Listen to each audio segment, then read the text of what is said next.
Hello and welcome. Carrie here from Healing Humanity, the Power of a Proper Human Diet. And today I have a special guest with me, Cameron, who has experienced a life-changing transformation in terms of mental health, depression, bipolar, anxiety. I did a video not too long ago on depression, and I reached out to the community and said, please send me your testimonials. And Cameron very kindly sent me his testimonial, and it really hit close to home to me. I teared up a little bit listening to it. It was very powerful testimonial and story and transformation. And so I thank you, Cameron, for that, and welcome to the show. How are you doing? Doing spectacular, just another wonderful day, feeling amazing. That's great to hear. So I'm looking forward, Cameron, to just sharing your story. This is real laid back. I had some questions for you here. And then I guess for the community that's chatting along here in the sidebar, if you have any questions for Cameron or myself, please post those and put like a QQQ in front of it. It's just easier for us to find them that way. And yeah, then we'll go from there. So Cameron, I guess my first question was just, could you maybe tell us a little bit about your background and maybe your life before finding Carnivore Diet? Well, for basically, probably I'd say as long as I can remember. Looking back, I've had lots of those symptoms of the bipolar. Of course, it took me a lot of years before I realized what it was, and after a few hospital visits and going through different medications and so forth, I was finally diagnosed with it a number of years into it. But as I was younger, I had a lot of energy, and of course I was young. I could do all sorts of things, and people would look at me and say, where do you get all your energy from? And I was raised in a family that hunted quite a bit extensively, and we would get our moose and elk and deer and everything every year. And I always joked that it was all the meat that I ate. And then when I was on my own, I did the same. And one year I got a number of animals, but I couldn't afford much else, and so I ate meat like crazy. And again, that was my joke, that as I had so much energy and I felt so good because of the meat, but I didn't know what I know now, and well, perhaps that was true. Wow. Providence come full circle, right? Mm-hmm. So in terms of the bipolar disorder, I'm pretty familiar with depression and anxiety, but could you tell us a little bit more about that and what does it mean to have bipolar disorder? I'm type 2 bipolar, so I don't get the rapid cycling manic highs and lows that the type 1 does.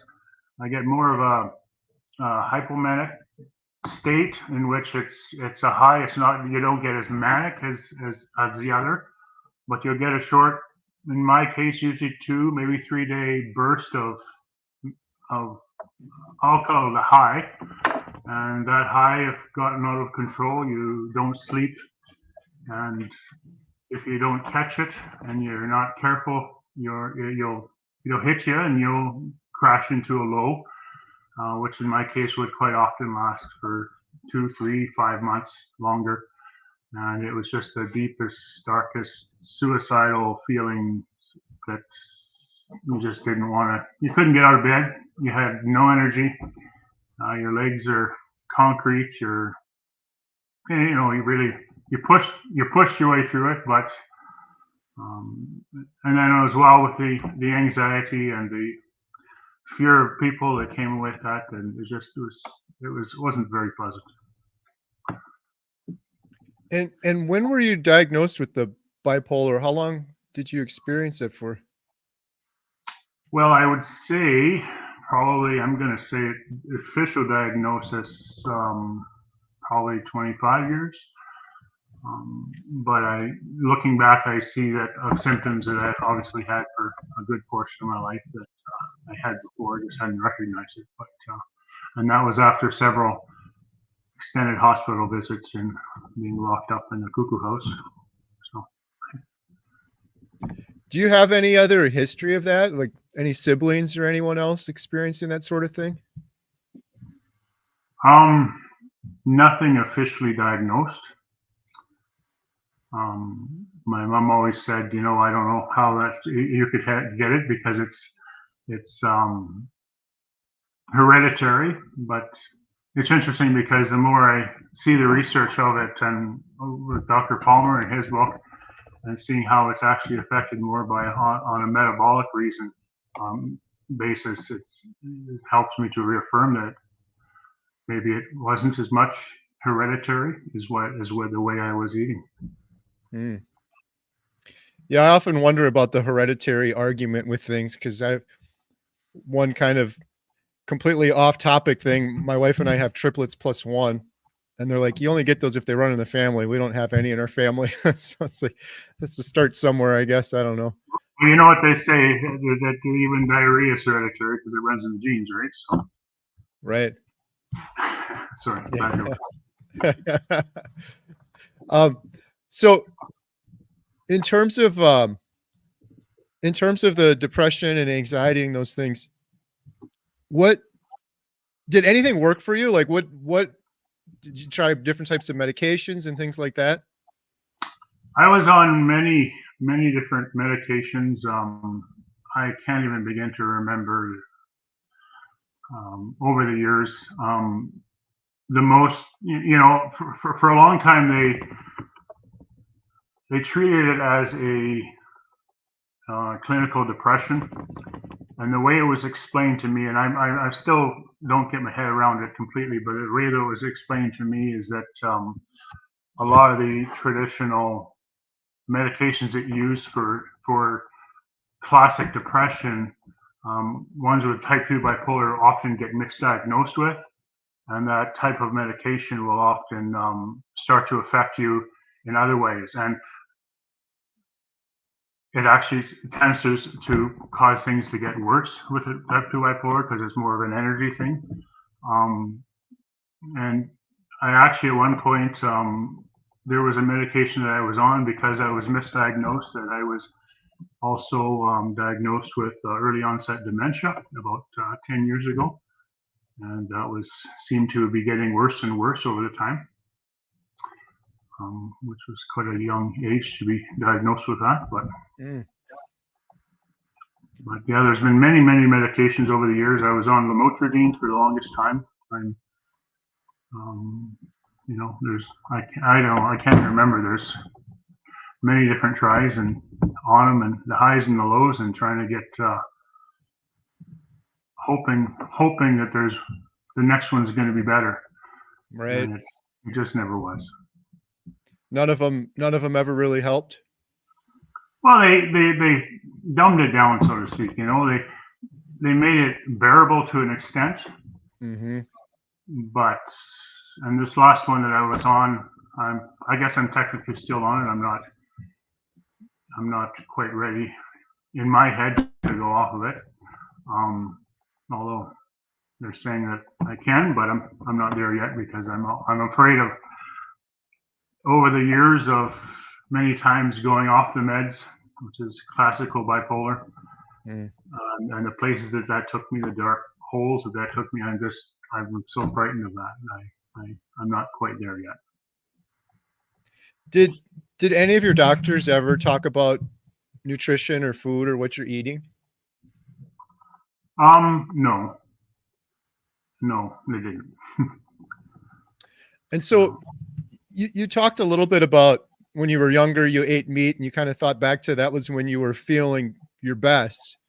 But what Hmm. ultimately got you to switch over to carnivore or to eating this way?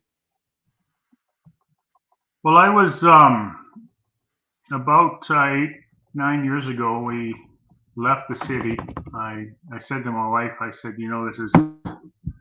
I can't take this place no more, and we got to get out of here. So we sold everything in the city, and we moved out into the country. Actually, with my wife's family to help them out in their agedness, and I decided to start ranching, farming. It's the lifelong dream that I've had since I was a kid. Out in the boonies, away from everybody. And that was the goal. And as we got our cattle and our land and got everything figured out, I chose to go into regeneratively raising cattle and grass-fed, grass-finished, and I was enjoying that. And of course, I trying to sell directly to my consumer.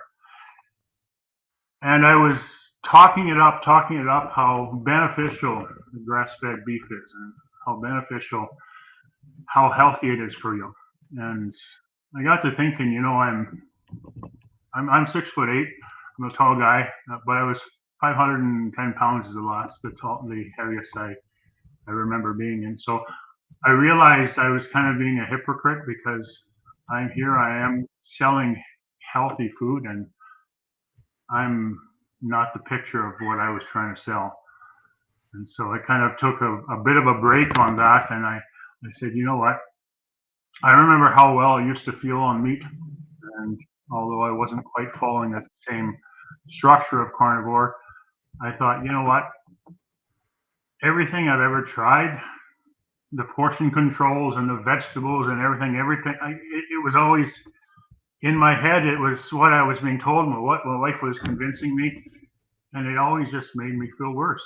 And so I was at a point, a low, and I just said, you know what? What's the worst that could happen? How could it get any worse? And I had no clue that carnivore was a thing. I didn't. And so I started eating. I would make hamburgers and eggs like your power bowl, and just because that's what tasted good. And I couldn't believe it. I was out working I was doing some haying and so forth, and I couldn't believe how long in the day I would last before I was hungry again. And I'd be out all day, and I'd come home and I'd start munching, because that's what you always do. But I wasn't hungry, and I couldn't get over that, and I couldn't figure out why in the world that was happening. And so I started doing some research, and that's when I came across Dr. Ken Berry and his channel, and kind of explored that and realized that this carnivore thing was a thing. And of course, I was doing it predominantly for the weight loss and the health benefit once I realized what it was. I hear that story from so many people. They do a little bit of research, go down the Dr. Berry rabbit hole, and then go from there. So you were kind of doing it. You were feeling better, having more energy and weight loss. What sort of happened after that? Like, when did you start to notice other changes, like mental changes? Well, I had started to notice. Now let me just say, I originally started sort of back in, I'm going to say February of last year. And that was sort of doing it on my own before I figured out what this was. And I did it for a couple months, and I felt better. But then when my father got sick and had passed away, I went back to Alberta and to be with the family and everything. And I went back to eating the normal way that I did, and what everyone else was around me. And I had sort of told a few people what I was doing, and they were upset. You got to eat your vegetables. And so I went back to, visiting with friends, and I couldn't believe how horrible I felt. And it was during that time that I had sort of started to do some of the research. And I went out for 2 weeks. I ended up being out there for 2 months until my father passed away. And while I was out there, I did more and more research, and your videos and Chafee's videos and others. And I decided when I got back, I'd make this a full-time thing. And I'm going to say probably that was about May. And about July or August, I started noticing that mentally, of course, the brain fog is gone. The clarity is there. But traditionally, I'd have an episode probably 2 to 3 times a year. Now, when I say an episode, I would say a hypomanic episode that drives me into a low. And I usually have one around approximately, give or take, around February, March, and one usually end of August to September. And every up fall, that's the bad one that sends me for 4 or 5 months. And I was expecting it, and I'm waiting, and I'm waiting, and September goes by, and October goes by, and I'm saying to my wife, I don't know why this isn't happening. Every year, it's like clockwork. It's always happens, and I crash, and it's just everything is horrible. And the funny thing is when you're on the carnivore and you start doing some of the intermittent fasting, you get almost that little bit of a high feeling, and it would scare me because I didn't know what that was. And so in my head, I thought, man, this is a high coming on, So I would back off. I'm like, no, I got to be careful. I can't let this get out of control. And I didn't realize that that's what was going on. It was the autophagy kicking in and feeling wonderful. And it took me quite a few times of that happening before I realized that this is normal. feeling like Superman. This isn't just a high mental high. This is the new normal. And it's kind of, as time went by, several months went by, I realized, it's been 7-8 months since I've had an episode. And when you had asked for that video, that was probably 3 or 4 weeks after I had made that revelation that this was happening. And I researched more and got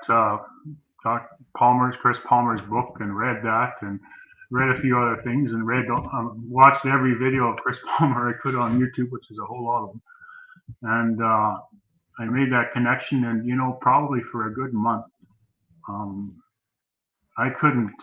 Anytime there was anybody that talked about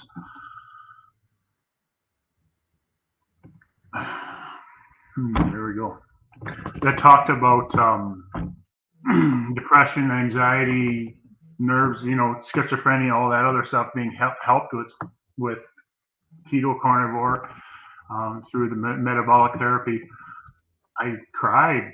I just continued, you just have to mention it once and I tear up, because the fact that I was doing something physically, not relying on my doctors for their drugs, but doing something on my own that was fixing this and potentially giving me the hope that I didn't think I'd ever feel. There's a lot of emotion there, and it took me a long time to be able to get through and talk about it. And so when you sent that video, I kind of felt it was my duty because of what I had been experiencing. Wow, that's amazing. You're tearing me up here thinking about it. When you talk about hope and hopelessness, I'm not going to say I've been there to the extent you have, but when I had just a horrible depression, there's no better way to describe it to people than utter hopelessness and darkness. And you can't even describe it to people, like, if you haven't had it before. It's so hard to talk about, but to go from that, and then knowing that you're taking it in your own hands, Cameron, and what you're doing is changing it, that had to be an amazing feeling for sure. So, and of course, there's lots of other things that have benefited since. Of course, I think I'm about 170 pounds down now, and of course, all the blood pressure and diabetes and everything has gone to the wayside. Just real quick, I got to interrupt. You said 170 pounds down. Yeah. That's amazing. What's amazing to me too is, like, I'm sure you're excited about that, but you're more excited about depression, anxiety, bipolar. But the fact you lost 170 pounds is incredible. The weight loss is a nice side effect. Right. But it's funny because I'm sitting here one day a couple months ago, and I used to have trouble running across my yard to get to my shop to go grab a tool, or sometimes I'm fixing fence so the cows don't get out, and I'm on my ATV all the time. And I'd walk 50 feet. I couldn't without running out of breath, and I'd get on my ATV and I'd fix fence off the ATV because I was too exhausted. And everything was just such a struggle. And one day I'm sitting here a couple months ago, and I said to my wife, I said, "Man," he says, "I feel like going for a run." And it was just this weird feeling, and I've gone out and done that and tried doing some of this sprinting now, but I was laughing the other day because the all I want to do is, like I said, go out across my yard to get a tool for my shop, and well, my shop burned down, and now I'm building my own shop by myself, so I think I have a little bit more energy. But I Yeah. think the difference with carnivore, the carnivore made for me, um, so many other programs that I had tried in the past, you get a measure of success, Mm. and you would get to feel good. And what scared me with trying anything new for a long time, I gave up on trying anything new because I would get a measure of success and I would feel good and I would feel better. And that competition would get in my head. Um, and so you're very impulsive when you're when you're bipolar in some instances. And okay, if I did this, now if I do it 10 times better, let's do that. And the next day, do 10 times better. And you're competing with yourself and you would push yourself into this manic high until you crashed and it was worse again. So that had happened so many times that I was scared to even try anything that would help my health because I knew where that took me. And I think what happened with carnivore, ultimately, I think it fixed my head before it fixed everything else. And Mm. I think that was the difference. Yeah. It seems like to me too, all those other things you mentioned, because I've tried every diet out there. I had a little bit of success with keto, but yeah, I get my hopes up and then I gain all the weight back or it'd be back and forth. But the thing that seems different for me with carnivore is the only thing I've ever tried that just seems so natural. I just eat meat till I'm full and then I'm done. Even when I was doing keto, that was kind of close, but it was still, oh, I got to have under 20 carbs. Oh, how many carbs are in this blueberry? And it's like, no other species of animal or anyone has to sit there and calculate things out and think about things so much. It seems like carnivore is reassuring to me because it just seems like it's just the right, proper, natural things that humans have been doing since the start of time.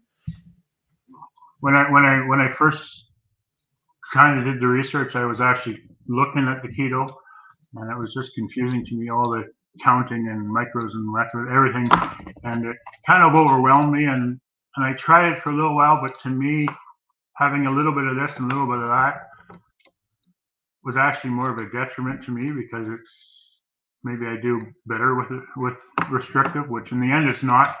But I just found that I just found personally carnivore a lot easier because it's pretty straightforward what you can and can't have, and then when you get onto it and get used to it, it's not restrictive at all. It's pretty cool that you moved out to the country, started regenerative raising beef, right? And then you became carnivore Mm-hmm. afterwards. It's like the perfect mix. I did the same thing. Did you say that was about 8 years ago? Yeah, it's about 8 years ago that I moved out, and then it's about 6 years since I started cattle.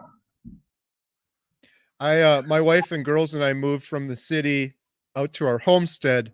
It doesn't sound like anything like your operation, but we wanted to get out of the city and we wanted to get into the wilderness and we wanted to get away from the traffic and the cars. We wanted to grow our own food. So we got chickens and goats. Haven't got any beef yet. I'd like to at some point. My neighbor has some, but very similar kind of timeline as yours. That's kind of interesting. And I have another friend in Canada. I was talking to you a little bit about before, but in Alberta, Maggie, who's the carnivore. I don't know if have you heard of Maggie, Cameron? Oh yes, I have. Yeah, Okay. it's kind of funny. The funny connection is I followed you on Instagram one day, and then I followed Maggie, and I've been doing my own sales and beef and having a bit of trouble. It's trying to figure out how to do it, and it turns out that Maggie had a post on her page talking about someone that helped her. I guess that went after that talked to Dr. Chafee after her interview, and helped her, and I sort of connected with that person. And I'm actually taking a course currently with her, trying to learn how to better direct market my beef. But it's a very steep learning curve for a guy that knows nothing about tech stuff. So, but hopefully I'll make it. Yeah. Oh, that's so cool. I didn't know that. Yeah, she's just amazing. And I got to spend a week on her ranch with the cows and meeting the cows, and she just has a huge love for her animals. But I learned so much from her. And she's been eating the way that you and I are now eating for 65 years. You know. And she's just, in terms of like mental, it's Mm-hmm. amazing. I can't wait to share some of that footage with the world, because just wisdom and everything else, but just sitting down having conversations with her, it was, yeah, I had to keep reminding myself I was talking to someone in their 80s. It just didn't seem like it, but yeah, and she's figuring out the direct sales of the beef too, which is a deep learning curve for her too. So yeah, I Yeah. think you're in good hands. So you've lost the 170 pounds, but the mental changes have been obviously the biggest game changer for you. Has there been anything else like sleep or, I don't know, any other issues that have improved for you while doing carnivore? I've been on a CPAP machine for 20, 25 years. I've been watching it. I'm still on it. I've been watching it, saying I used to have, I think, about 25 or 30 occurrences in a night of stopping breathing. I checked actually this morning, and I'm down to 0.7 per hour. So I'm still getting some here and there. And what is interesting, even though when I sleep without it, though, for a change, I actually feel rested now. So I don't feel like I have to have it, but I still do, because it's saying that I'm still having occurrences, and I'll quite often wake up with a sore throat from snoring. So it's just for now, but it's definitely on the mend. It appears. Oh, Yeah. that's great. I was talking to some folks earlier that were saying one thing that's interesting with the CPAP is, well, the thing that's cool is it'll tell you how many times you stop breathing, like you just mentioned. So you have the data. But I was talking to someone and he's like, he doesn't really need it anymore, but he still uses it because there's something to be said for having like a really good sleep routine or pattern. And just the act of putting it on, it's like your brain is like, oh, it's time to go to sleep now, kind of thing. So Well, that, and some people like the white noise from it. So I thought that was interesting because I hated my CPAP. I was so happy to be done with mine. I hated mine. I had to strap it down so hard to my face because I never shaved the beard, and it was always really tight and just kind of uncomfortable. But that's good. You're getting some improvements from it. Uh, what is a typical day like for you? People always ask, what do you eat on carnivore? It's usually similar for people, but what are you normally eating on your carnivore diet in a day? well, I have the chafy fridge, but Oh, you do. so I of course I have lots of steaks and roasts and everything, and I've come to I have all the racks set up, and I pre-salt them. I find I like my steaks around the 10 to 12 days after they've started to get hard, and you pick them up, they're like a stick, but I love that taste. Of course, the roasts I let go longer, but I'm always doing steaks and roasts and burger in between. And of course, when I butcher my cows, I keep every bit of fat off those cows and render them down to tallow. We sell some tallow and so forth, but um, the hamburger, when I make the hamburger, I'll quite often add 4, 5, 6 tablespoons of tallow in with that, and I can do dairy, so I I put some whipping cream in there and a little bit of a liquid smoke, and just to give it a creamy sauce flavor, and all that fat, and oh, it's just wonderful. Uh, But yeah, and yeah, just steaks, roasts, and starting to learn about all these other cuts that I didn't know existed. The cheeks of the cows that are incredible. I've really come to love the osso bucco, the shank, and being able to slow roast those, and the taste of pulling the marrow out of that bone and taste spreading that on. And everyone says to stay away from the chicken, but I ended up always making a creamy fat sauce, and take my chicken apart and dip it in the fat as I'm eating it, and that way I get my tallow and everything, and yeah, just lots of different things. That's awesome. You had me at the Chafee fridge. If people watching don't know what Dr. Chafee's fridge are, you got to go watch. He's done a couple of videos, but he opens his refrigerator up and it's like, oh, like a big bright light coming out. It's just filled with racks of meat that he has aging.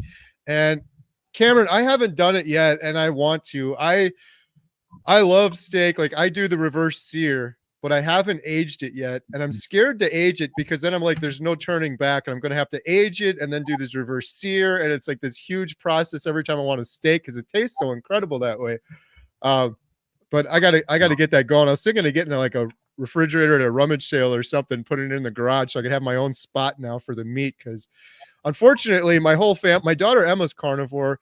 My other daughter was on and off, but the whole family isn't turned over yet. So my meat is in the refrigerator and there's like salad and green stuff next to it. And it's very upsetting for me.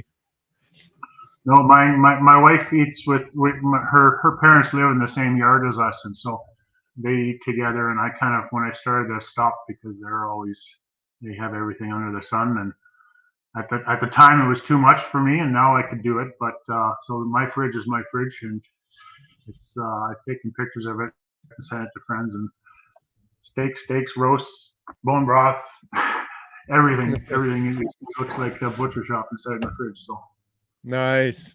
I think that's one of Dr. Chafee's more popular videos because it is just so impressive seeing that thing.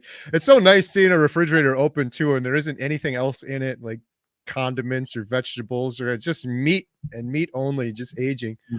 That's pretty cool. Another favorite thing I like doing with the chicken, making chicken wings. I always like the chicken wings, and you deep fry them in the tallow or air fryer, and then you batter them in egg and ground up pork rinds. You get Yes. that breaded feeling. Oh, I just love that crisper up. That's awesome. Yeah, we've got our friend Rick Charger Mopar. He's talking about doing he calls it the heart attack chicken. He's joking around, but cooked in the tallow. I have yet to try that yet, but we have a lot of chicken wings we'll do in the air fryer, which are, yeah, I've been having too many of those lately. My daughter Emma makes those up all the time. So awesome. Yeah, So I tried when after I'd been on carnivore for a while. Some said they'll stay away from the chicken, and I tried some, and I had kind of a funny feeling. But that was store-bought chicken, but we have our own chickens too. So that one, those are fine. They're all grass-fed, finished too, pasture-raised, so they're a little healthier, I think. right. That's a big one. A lot of people don't think about, like, on the eggs too, I think that I used to mess up. Actually, Sandra here in the comments, she's awesome. She's always commenting. She was telling me before, you got to make sure to get the good. It's so foolish too, because we have chickens. We have like 10 chickens at home, but in wintertime, they lay eggs everywhere. It's like an Easter egg hunt. So and they lay less in the wintertime. So sometimes we don't get enough, but our eggs at home are so much better than the store-bought ones. And if they're eating grains, a lot of that grain goes into the chicken and then it goes into the egg sort of thing, versus if the chickens are out and they're eating a bunch of bugs and mice or whatever, you're going to get that in your eggs and the nutrients in there. So it does make a big difference. I could definitely tell too. I haven't done it yet, but next year I plan in the wintertime. They don't get their bugs, because up here it's a little too cold for them to go outside, so they're in a hut, that's all heated and insulated. But I've been researching on YouTube about setting up these little mealworm farms. Oh, you're getting the beetles and having multiple layers, and so the mealworms all automatically produce, and then you basically take these mealworms out and feed the chickens with them, and oh, nice. that way their yolks stay nice and orange and dense nutrient wise, and so my wife's just worried that if I do that I'll make the mealworms part of my carnivore. Nice. How many heads of cattle do you have? Right now, I think we're just sitting at 34 right now. Wow. I think we're expecting 14 calves this spring. So now, is that something that people are watching? Are they going to be able to? I know you said you're kind of at the beginning stages, but are they going to be able to purchase meat from you, or is it just going to be local? It's mainly just local.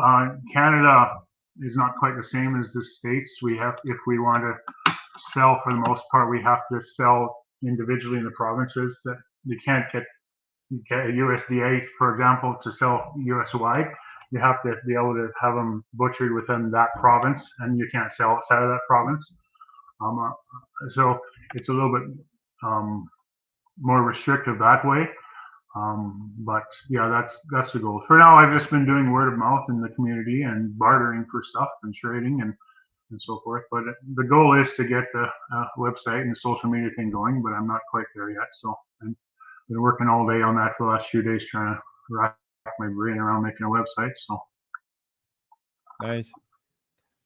So in terms of the carnivore diet, just in general, you've been doing it for a while now. Is there anything you've learned that, like in retrospect, you could go back and tell yourself when you first started, or advice you'd give to other people if they're thinking about starting it? Any tips or advice?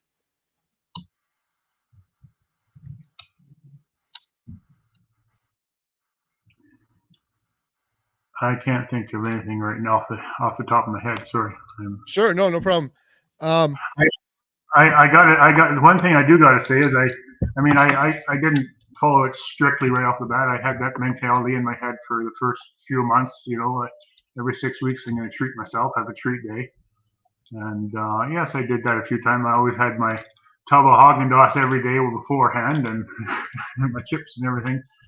And I used to have quite a bit of whiskey in the evenings, and I made my own all the time, so it was always there. But I did that 2 or 3 times, and I very quickly learned that these treat days are punishment days.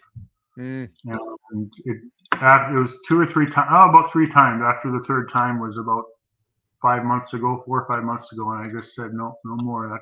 I can't stand the way I feel. Even after one day, I can instantly feel the mental building.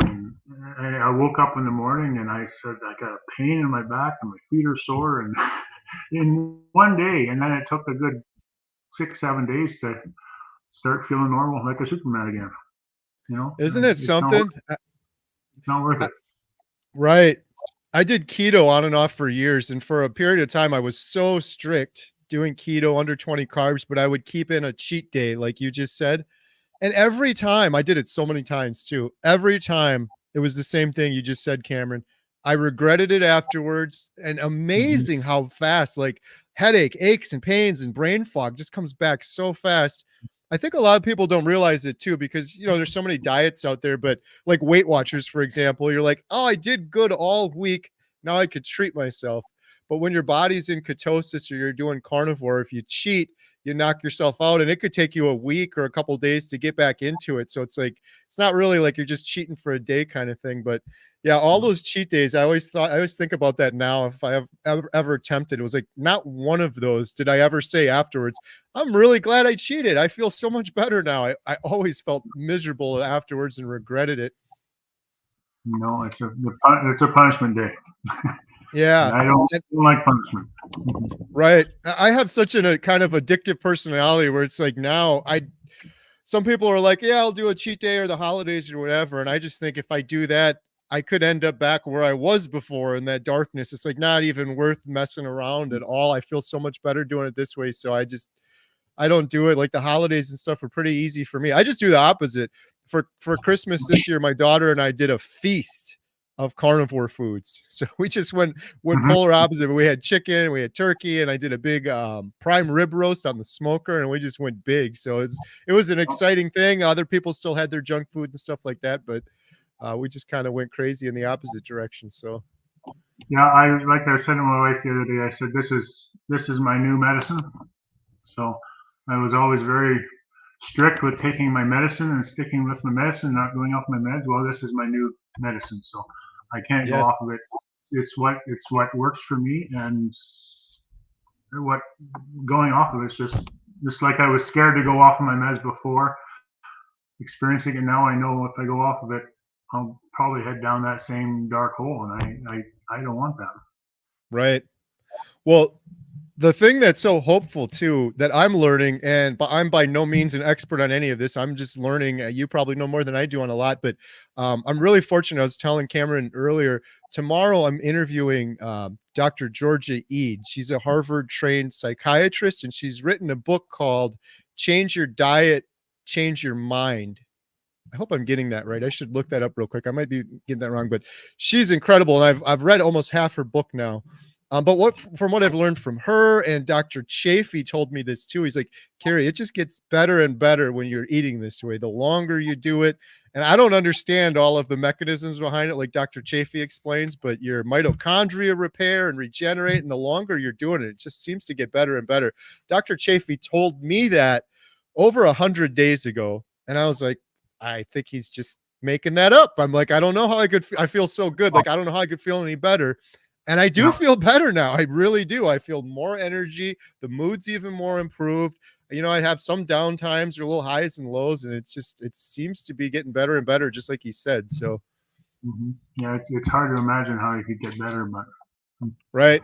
Well, and then I have trouble believing it too. But then when I spent that week with Maggie too, and seeing her at 82, I'm not exaggerating. At 82, she's like a teenager. She has the energy, excitement, enthusiasm, mood of like a teenager. And I said to her, when are you going to retire? When are you going to slow down? And she's like, I'm just getting started at 82. She's like, I'm going to live to be 120 at least. And she's like, people can laugh at me and think that's a joke, but I have no reason to doubt her based on like right now. If yeah. anyone witnessed what I witnessed when I was there, she does not have the body or the mind of an 82-year-old. It's just a number.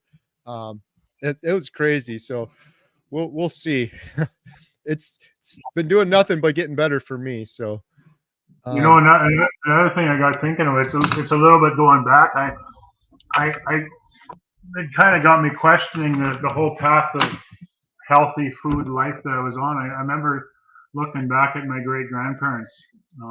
We used to go to their farm, and we would all just be horrified because they'd pull out the duck fat and they'd pull out the fat and take the lid off the salt shaker and pour the salt on it, and the whole family, how in the world did they live? And they lived in 104, 105, 106 years old, and they lived wonderful. And then the next generation, my parents, they some of them were basically vegetarians, into herbs and mushrooms and medicine and everything all their life, and none of them lived past 60, mm, 60, 62, and they all died of cancer.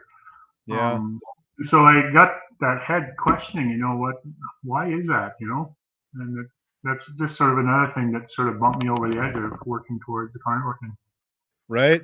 I've learned there's so many things. You just got to use your own two eyes, because we use our own two eyes. And like you said, Cameron, when you were younger, you ate a lot of meat. You felt incredible. And you're noticing that. But then you watch the news or social media, or you hear the general whatever on the news, and it's like, no, that eating meat, that's going to kill you. Eat vegetables. It's so backwards. But all the evidence that I've seen with my own two eyes tells me what I'm doing right now is the right thing to be doing. And it's just like your example right there with your great grandparents.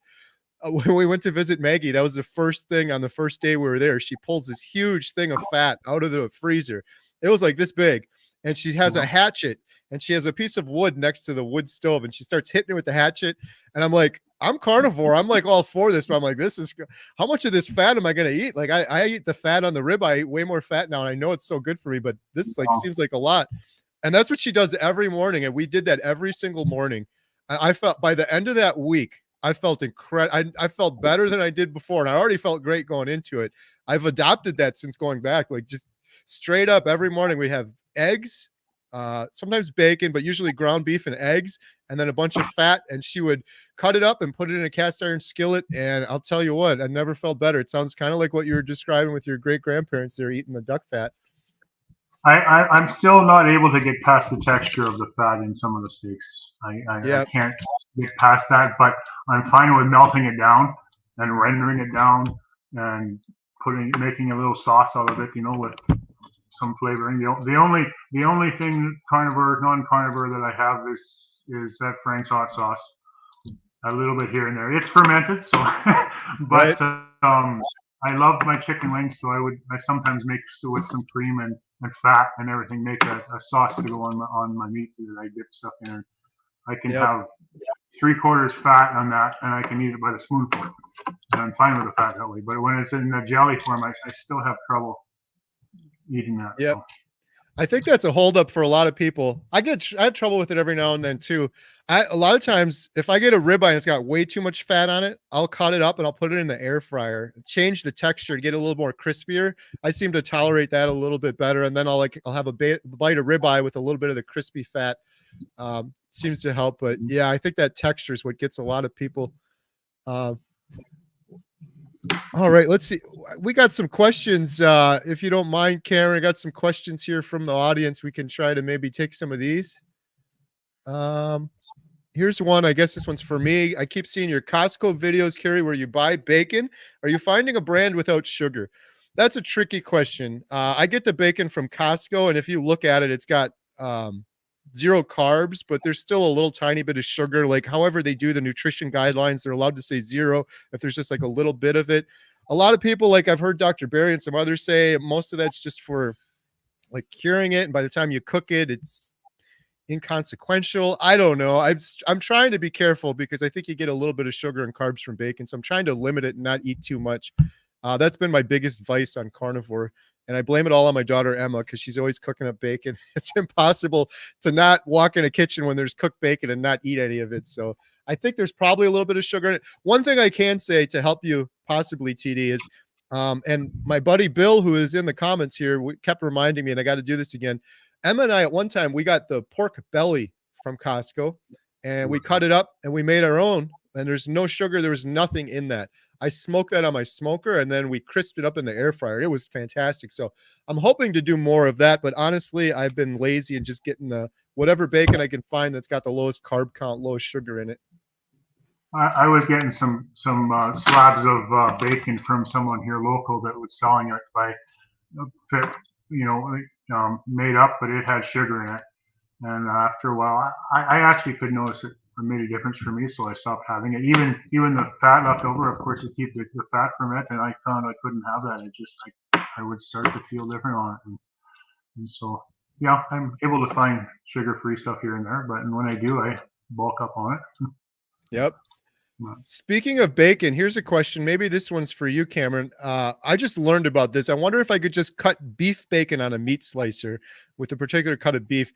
I tried beef bacon over the weekend. My friend JT, we went to a farm he goes to, and they had beef bacon. I'd never tried it before. It was really good. Have you had any beef bacon, Cameron?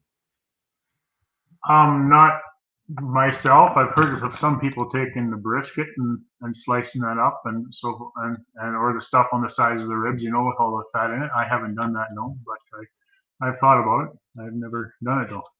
Yeah. So TD, I've tried it and it was fantastic. In terms of the particular cut of beef, I think it's what Cameron just said. I think it's just the brisket, slice it up, a little thin slice. But I was so surprised when JT cooked it up for us because it looked similar to pork bacon, just a little bit less fat, but it tasted similar to it too. It was really good. And if anyone's trying to do the lion diet, which is just beef, salt, and water, and your excuse is you can't do it because of bacon, which is my excuse, you could do the beef bacon then, and you could still kind of get away with it. So Tony Baloney, love the name. Will the carnivore diet eliminate anxiety? It did for me. I don't know. What do you say, Cameron? It did for me, absolutely. Yeah, I couldn't for the longest time. I couldn't go in a crowd. I couldn't go to the mall. I couldn't barely go to the grocery store without panic attack and a lot of troubles with that. But yeah, I haven't had any of that anxiety in 8-9 months. It's amazing. It was an everyday thing before, and even doing this right now, I wouldn't have been able to even think of it. I was going to say the same thing, Cameron. I've done so many of these now too over the last year or whatever, but prior to this, I would have looked for any excuse to not be doing this right now. I would be sick right now. I would check myself into the emergency room because I've got something wrong with me, because I would rather do that than talk to people.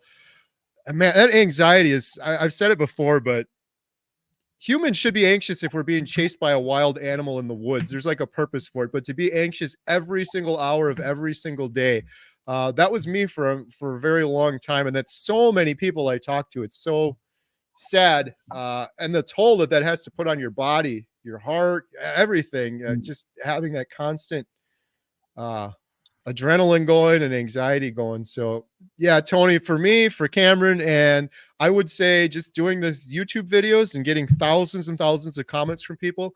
The number one comment, most frequent comment I get from people is they overcame depression and anxiety eating the proper human diet. I hear it every single day over and over again. People say it's anecdotal because there isn't some huge study on it, but I have heard it from thousands of people. And Dr. Jordan Peterson, who was on Joe Rogan, talking about how he's no longer on antidepressants.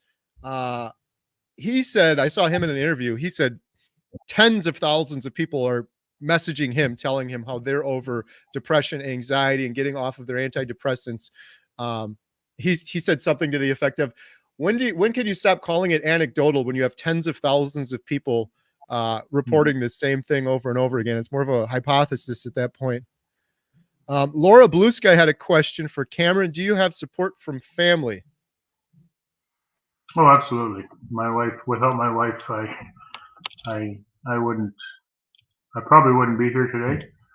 Incredible support. Yeah. Is your wife like, is she, how is her feelings with carnivore now? Is she like, thank goodness this is it? You finally kind of figured it out sort of thing, or relieved or uncertain still? She really did not want me to do it in the beginning. And that's what, and when I said, I said, what's the worst that could happen? How can I get really worse? And I'm not going to push it with her, and I'm not, she's still not, doesn't think she can do it. And I think she's decided to start doing some keto related stuff, but she's seen some benefits. But no, she's not 100% warmed up to the idea of it really yet. But she's seen a change in me, and I think she's happy for me for that it's working for me, and she's fine with it there. My mother has had some challenges with accepting not having vegetables, but no, definitely, yeah, support from my wife was incredible. She took for so many years. She took over. You'd have these downs and lows where you just couldn't get out of bed, couldn't see people, and she took over the business and ran the business and everything when I just couldn't. So yeah, without her support, no, I wouldn't. It wouldn't have been possible. That's amazing. Just one follow-up, Cameron. Do you feel, I meant to ask this earlier, do you feel now like you've got more energy and you're doing more, like you're kind of making up for lost time? Are you like doing a lot more than you've ever kind of done? Yes, yes. But I take it with a grain of salt. I'll say that I am, but in the back of my mind, I'm still thinking, am I doing too much? Am I getting too competitive with myself? Am I going to put myself into a high? So that's always in the back of my head because I'm so afraid of where that takes me. Right. But yeah, no, yeah, no, it's funny because as I'm building my shop, as I'm trying to figure out this website, no matter what I'm doing now, I've always got a book from my phone in my ear. No matter where I am, I've got to listen to a book while I'm doing things and doing multiple things at a time, trying to learn. And before, mentally, I just couldn't have cognitively. I had a hard time just doing one thing. But the clarity is there so much more that I can. Yeah, it's like you're multitasking maniac. Right. It's like you have more energy to do it, but you also have more brain power to think about it and organize. And, but I see your point too. And one thing I struggled with is I feel like I'm making up for lost time, but having that balance is still really important and not trying to do too much because, yeah, I noticed it too. Like I just go, go, go, go, go. It's like you gotta slow down a little bit and got pay attention to the family and keep everything in kind of a good balance because you could go too far off the rails, getting excited trying to do things. Well, this was a question for my friend Bill, who's in the chat. Bill, how are you feeling? Bill, shoot us a comment if you're still on there. Let's see.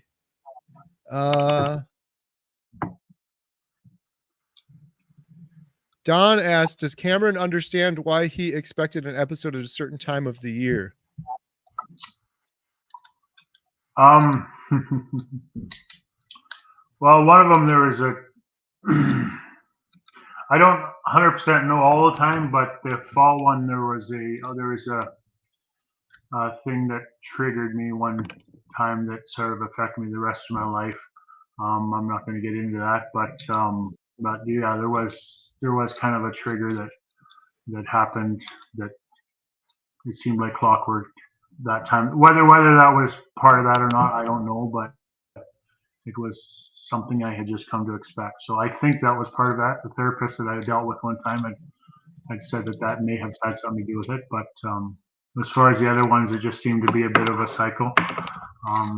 Randomly that things would happen, but that one fall, August, September was always exactly the same, from most likely a trigger of an occurrence in my history. Right.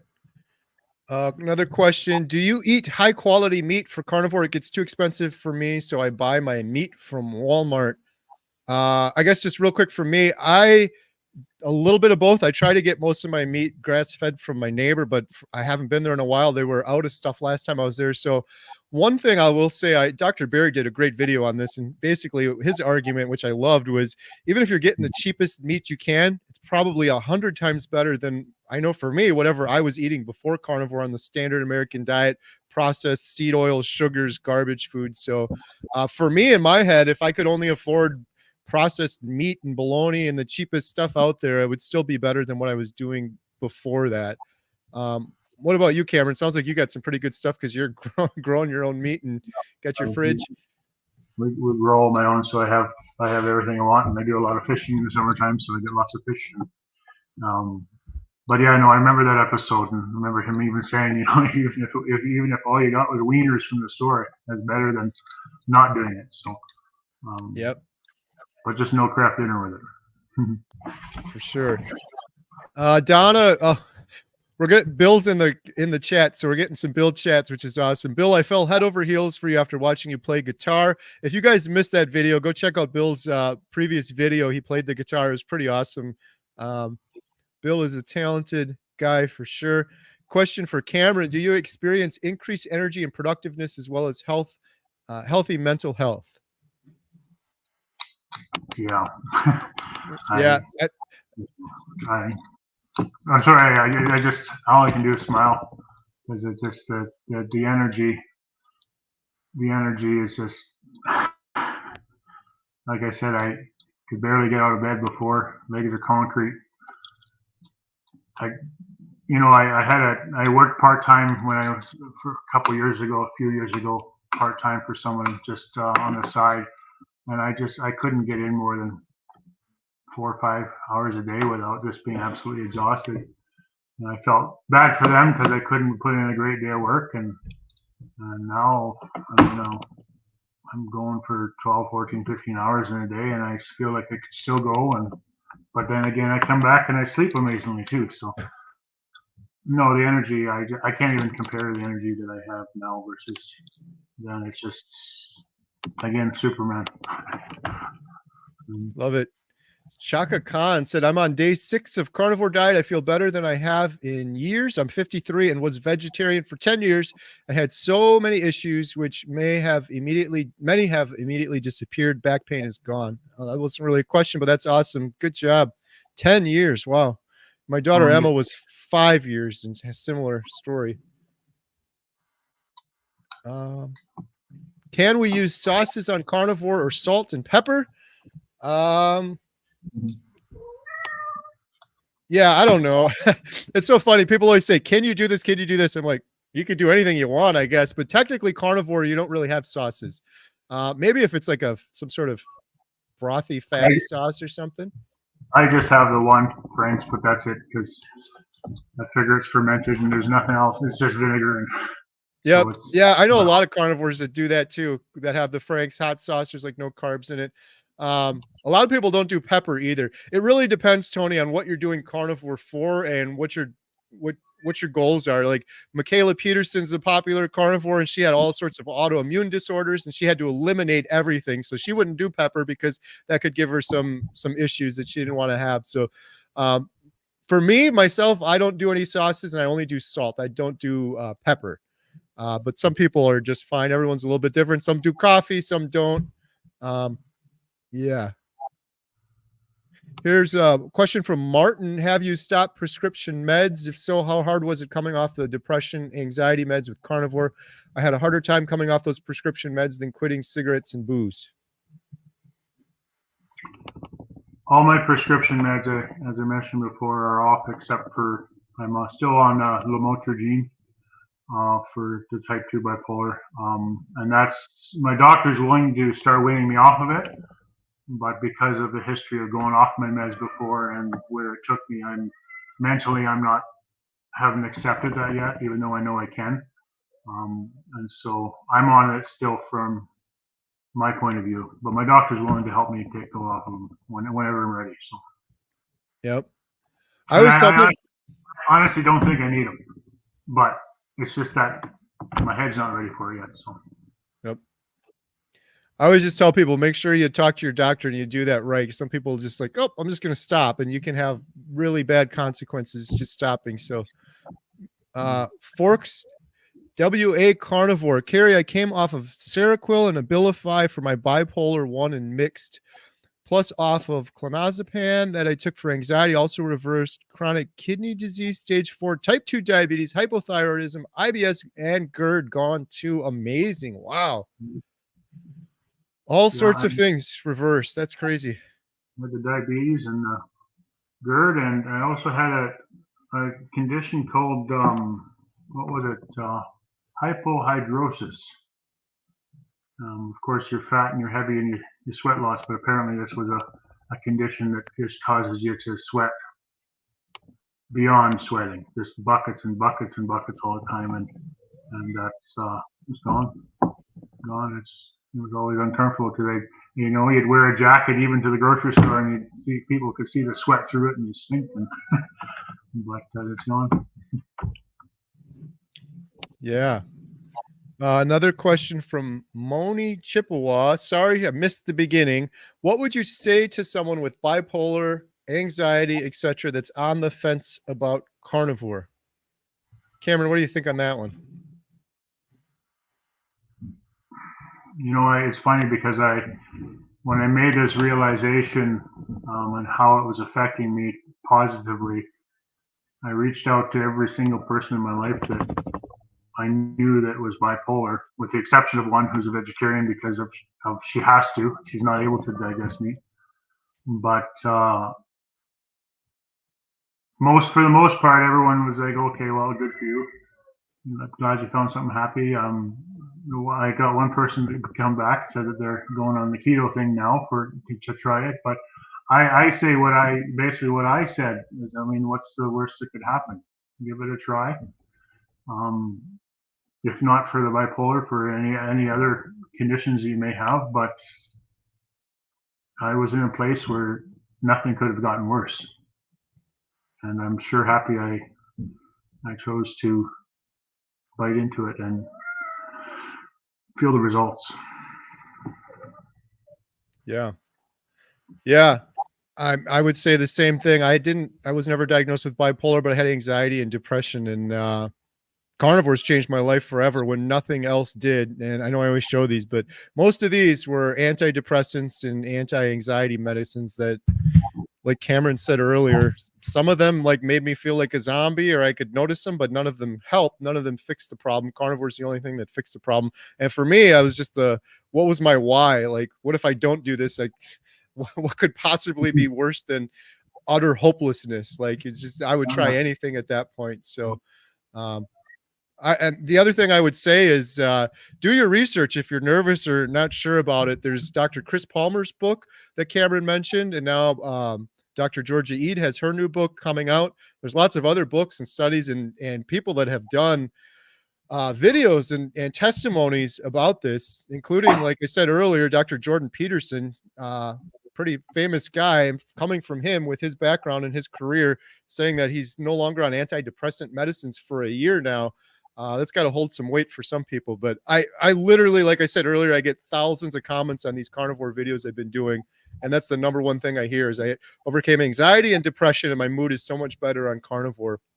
A lot of people Yeah. that went into it for weight loss and then found that as the most beneficial reason for doing it. They didn't even go in for it for those reasons. So It's interesting. The one thing I noticed is when I started doing my research of YouTube and other places, I couldn't get over how many doctors were on supporting it, yeah, and major heart surgeons and major doctors that are very educated, very in the know. Carrie, I saw you, and I didn't watch your videos because you weren't a doctor for a while, but right. then I got into you.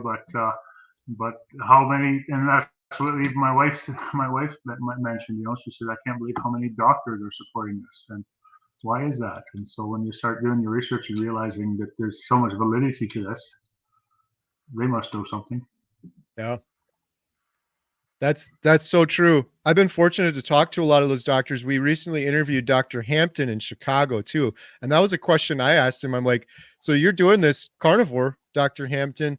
I'm like, it's got to be crazy for you as a doctor. Do you know of other doctors doing it? And he basically said, oh, I think there's a lot. I know of, he was like, even named some, there's other doctors that are doing it, but a lot of them aren't going to like put it on their door. Like Dr. Smith carnivore, they don't want to talk about it, or they want to try it out, or it's still early stages, but it's still really going against the grain for a lot of them. But even with the fact that it's going against the grain, yeah, you got, like you said, Dr. Philip Ovadia, heart surgeon, Dr. Chafee, neurosurgeon resident, Dr. Barry, Dr. Kiltz, Dr. Baker. It's like there's more and more. Dr. Lisa Wiedemann, Dr. Georgia E, Dr. Chris Palmer. There's so many of them. It's really interesting. I really feel too. This thing is just spreading, Cameron, because it seems like I didn't even, like you said earlier, I didn't even know what carnivore was before. If you would have asked me what carnivore was, I would have been like, they mostly eat meat. I don't know. It's that Liver King guy. I didn't know exactly what it was, but now that I know what it is, I'm getting so many more people telling me, yeah, I do carnivore too. I do carnivore too. JT and I just did that video where we knocked on a stranger's door, said, we'll cook you a carnivore dinner. And their dad was carnivore for 30 days already. Like, what are the odds of that? If not, more and more people are doing it. The crazy thing with that too was 2 days after that, the woman, her name was Tanya, her sister messaged on the comments and she said, me and her spouse just started carnivore also before they saw our video. They started it because their dad did, which is the thing that I'm seeing too, Cameron. Like I started carnivore. My mom's doing it. Both of my sisters are doing it. My daughter's doing it. So it seems to spread, and everyone that does it, if it works, which it seems to for most people, then they become a new example. And then they're like, oh, so-and-so's doing it. And then it spreads and it spreads. So I really feel like it's spreading like wildfire, but a lot of people don't talk about it. So it doesn't seem like it is, but we'll No, see. at first I didn't really talk about it around the community that I'm in because I had mentioned it once or twice, and you get a lot of backlash of it. But now that I've gotten results and people see what you're doing, and mentally, physically, now I've started to sort of share. But at first, I didn't. I live in a very small, tight knit community that is very opinionated, so I didn't really say much at first. Right. Yeah, same for me. And sometimes you got to pick your battles or it's not worth it. But I'll have to send you one of my shirts, Cameron. The I eat only meat, ask me why. Go to the grocery store with that on. Talk about going from being anxious before to just not even caring anymore when you wear that shirt. You get a lot of conversation starters there. I had a shirt that I used to wear when I was quite fat, big. It was awesome when you're fat because I beat anorexia. It said, and it was everyone always got a kick out of that. But Wait, what did it say? I beat anorexia. Oh, And that's awesome. I would put food stains on it to make sure it's my belly's hanging out. It just don't Love work it. like that. Right? Awesome. Well, I think we got all the questions. Wait, there's one more comment here. I wanted to share this one. Cameron, thanks for having the courage for sharing your life with Carrie and us. I second that. Thank you so much, Cameron. This has been great. Really, really appreciate it. I know it takes a lot to just get on here and talk to a bunch of strangers, but I really think it's going to help a lot of people. Yeah. It's the beauty I feel I have.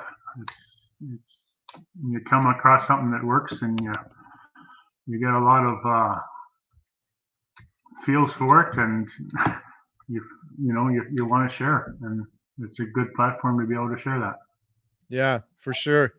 Well, I really appreciate it. Thank you so much, Cameron, for sharing your story with all of us. Thank you, everyone, for your comments and questions. And yeah, Cameron, I always say this. It's like I'm a middle schooler or something, but I'm your new friend. So if you ever need anything, seriously, reach out. I feel like there's like a brotherhood, sisterhood with people that have mental health issues, and they've kind of gotten over them and been through them. It's a crazy thing, but that hopelessness is, you get over it. You want to share it with other people. You want to help other people. And it's carnivore community is just great. So there's a lot of support there too, which is awesome to have. So yeah, with that, thank you so much, Cameron. Really appreciate it.